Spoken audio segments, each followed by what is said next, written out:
There are a lot of games about space, from colonizing Mars to fixing fragile infrastructure on the moon. Steam has a lot of them, and some of them will see another day. Today is Solarium's time to shine. Solarium is a free game on Steam that came out June of 2017. Now looking at the last time I did a review style video, damn, I'm definitely doing that again. I could do the same thing where I look at the negative reviews and then say why their game is good, but the reviews are more positive than last time, so can't use that cop-out this time. Oh well, just have to actually talk about the game. To explain a bit about what the game is, it's an educational walking simulator. Yep, that's, it. Back to the actual game, you start out on a space station as a botanical student who studies in the really advanced cyber botany school station thingy. And before we get into a bunch of details, this station is really pretty. Like, I don't like to use graphics as to why a game is good or not, but the style of the graphics in this one were just so smooth and were just really pleasant. And the soundtrack, it's so peaceful and soothing in tandem with the simple and satisfying graphics. I'm just a sucker for a nice atmosphere. But looking at the station you're spawned in, it's a relatively small room. Little off area to the side and two big doors that lead to a room with a little grass patch where you can make your own odd plants. There's big windows all around where you can admire the expanse of space. You can also see multiple dome-like structures, giant hexagonal mesh domes, promising environments from home. Looking at the technology, there's a computer screen with an email from a professor. "We are pleased to announce your acceptance into Professor Zenober's Advanced Plant Studies 301 class, starting Xylember 23rd. Required texts given below. Can plants talk? D. Eret. Xenobotania in the Andromeda Galaxy. H. Xenober. War and peace in the plant..." And the email cuts off. From the looks of the email, we are student 5002. Also, it says on the bottom left that we seem to be running out of digital something. Probably disk space. I really shouldn't have bought Battlefield 6491. But honestly, I could not get the computer to change screens or expand the email, so I don't think you can. Then there's a little student lounge off to the side. There's colored letters that denote that next to a table that has some food and matches we can use for later. But probably won't mention it. There's also a calendar that says that it's Xylember 10th, 5942. It's also Conifer Day. I feel like that's a botanist joke, but I'm too stupid to understand it. There's a couch to lounge on, a locker, and a laptop with a game on it that for the life of me I could not figure out. It says there's a mystery prize, but I'm stupid, so... Lastly, there's two teleporter shuttles that honestly look like they came from Half-Life 2 with that one vehicle I cannot remember the name of. The broken steel one to the right we can't use, and next to that is the working teleporter with a screen display that shows where we can visit. The naturalist study, the alpine, the desert, and the medieval village. One monitor does say there's a cave biome, but we can't visit it. Honestly, super disappointed about that, but oh well. For me, I jumped into the medieval village first, in which I have a lantern on the top right of my screen for no reason, I guess. Yeah, I'm padding out the runtime. This is a short game, what'd you expect? Anyway, you can look around the area and find 10 question spots. If you're not a fan of questions, there's always the archery minigame, which I'm 90% sure doesn't really do anything, I think. But answering correctly gives you points, which you can use later. First question I found was, carrots have changed over the years. A medieval carrot compared to a modern carrot would be red or white, not orange, tasted more bitter and less sweet, and been smaller and quite tough. Only reason I say all of them is because all of the above are correct. A lot of crops like carrots were actually very different before getting domesticated. Like, have you ever seen pictures of undomesticated bananas and watermelons? And yes, I will be mentioning most of the questions. Mostly from this area. As I said, padding out time because why not? If you find my voice annoying, I'm gonna be honest, I don't shut up. Next. These days, we all know where cotton comes from, but in the Middle Ages, thought it came from lambs that grew off of special plants. I didn't know this one. But apparently they thought tartar plants grew lambs. It's also not the dumbest thing they believed. They believed that cats were instruments of the devil, and Pope Gregory X waged war against largely black cats. But as someone who has 3 devils himself, I hate that guy. Then we roast them over campfires, but what was the marshmallow famously used for? Apparently treating sore throats. Yeah, that one surprised me. I thought it was treating burns, which Sounded like something people would do, but a sore throat does make sense if they think that fluffy marshmallows make their throat feel better. The common cooking ingredient arrowroot used to be used for a very different purpose. It helped draw poison from arrow wounds, which, as you can see from the footage, my stupid self didn't consider. It does make sense why they named it arrowroot, though. Pottage was a medieval European oat stew to which was often added cabbage. Not surprising, since they were feudal societies, and cabbage is pretty easy to grow. Literally used as the soup from Charlie and the Chocolate Factory. If you're still around because you're a nerd who likes weird facts that aren't really important, the man who fled to Argentina in Charlie and the Chocolate Factory was actually represented by an ex-Nazi official, as shown by the picture of the news segment in the background. That man was Martin Bormann, chief of the Nazi party under Adolf Hitler. You can look that thing up. It's true.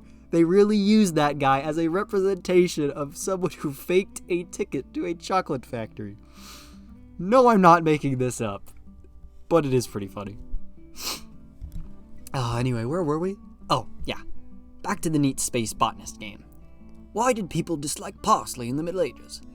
This one I only guessed because of the weird beliefs people had in the Middle Ages. Some believe the parsley seeds had to go to hell 9 times and back. Which, oh my god, they really did believe in the devil. Next, why did the mandrake plant get a bad reputation in the Middle Ages? Apparently they believed it would scream. Yep, I thought that was just a Harry Potter thing. Apparently not. They really believed that the plant would scream at them. Which, again, not the weirdest thing they believed, but alright. What does wheat have to do with the Middle Ages? Well, besides being one of the most farmed crops of the time, I think, they believed that wheat fungi would cause witch-like symptoms. And you know what they do to witches. And that's the medieval area done. Yeah, we have like 3 more of these. Next, we can move on to the naturalist study, and this one is a pretty quaint little study room. Kind of looks like a Shakespearean room. I don't know why, just what it reminds me of. First question we find on a skull is, while on an expedition, Frank, Kingdom Ward, fell and was impaled by a bamboo shaft. Why was that dangerous? While you'd think it was because it impaled him, it's because some species can be very poisonous. Now, which plant's foliage is so rough it was used by pioneers to clean pots and pans? Horsetail, which honestly looks a bit more like bamboo and could be found from the Paleozoic era.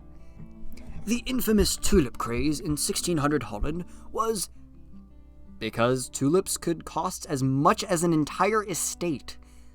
You know, I'm realizing that this could definitely be boring really quickly. If you really do enjoy the questions, definitely you should play the game. I'm still going to mention some, but definitely not all of them.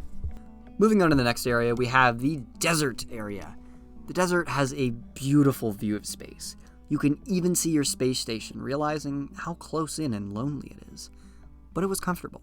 The desert is largely a small but flat sand space with tall cacti towering over us, small shrubs, a well, and small spiders wandering through the small desert.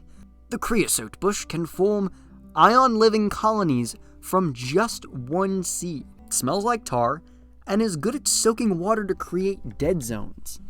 Next question we can find is about aloe. What is one characteristic they don't have? Well, its flowers can't tolerate boiling temperatures and still survive. Lastly, spiderlings of the large desert spider will eventually chuck themselves off the tallest cactus and balloon to a new home. The facts are only so interesting, but the desert remains to be a wasteland that can survive in the expansive space so far in its own home.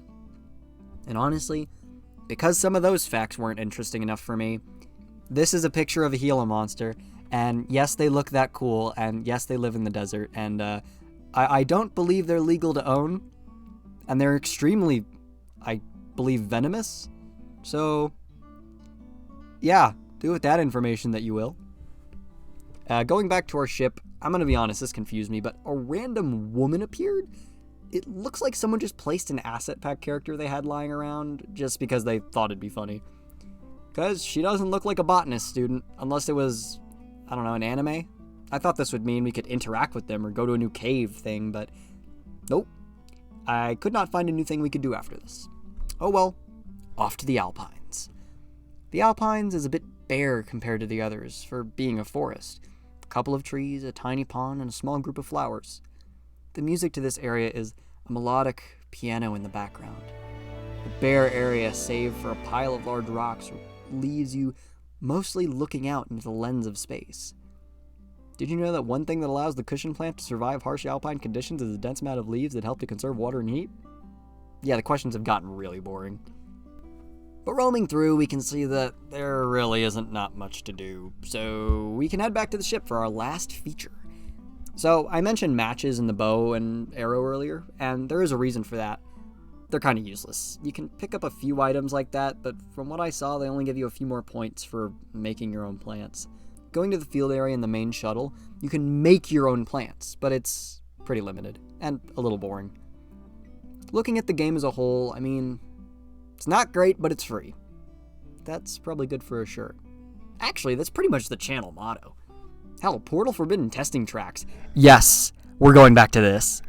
People still don't like that game, and that's fine, but I enjoy it. Same goes for this one. Is it exciting? Maybe not. But it's a nice, calming game that has a good atmosphere and could definitely have been better. Does that mean I hate it?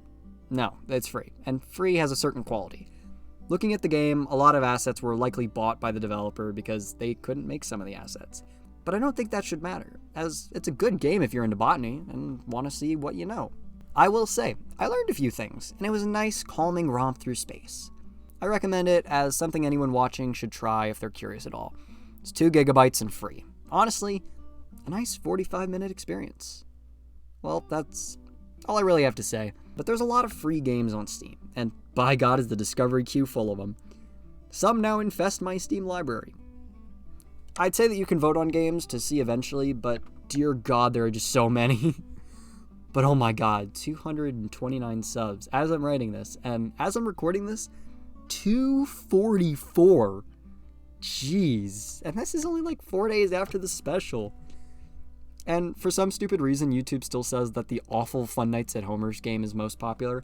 And for those of you who have watched that video, please don't, again, because I'm making a full video on Fun Nights at Homer's, which I'm actually recording right after this.